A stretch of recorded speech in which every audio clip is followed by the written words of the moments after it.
దేశవ్యాప్తంగా అందరినీ ఆకర్షిస్తున్న పార్లమెంట్ స్థానాలలో హైదరాబాద్ ఒకటి. ఎంఐఎం కంచుకోట అయిన ఈ స్థానంలో ఎంఐఎం అధినేత సుల్తాన్ సలావుద్దీన్ ఓవైసీ 1984 నుంచి 1999 వరకు 6 సార్లు ఎంపీగా విజయం సాధించారు. ఆ తర్వాత 2004 నుంచి 2019 వరకు అసదుద్దీన్ ఓవైసీ 4 సార్లు విజయం సాధించారు. 4 దశాబ్దాలుగా ఈ స్థానం ఎంఐఎం అధీనంలో కొనసాగుతున్నది.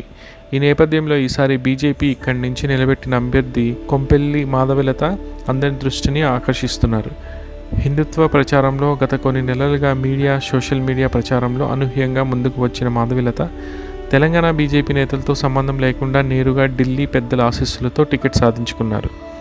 ఈ నేపథ్యంలో స్థానిక నేతల మాధవీలత మీద గుర్రుగా ఉన్న నేరుగా మోడీ కార్యాలయం నుంచి మాధవీలత ప్రచార కార్యక్రమాలు, అందులో పాల్గొంటున్న నేతల గురించి ఆరా తీస్తున్న నేపథ్యంలో కిక్కురుమనకుండా ఆమె నేతల ప్రచారంలో పాల్గొంటున్నట్లు తెలుస్తుంది.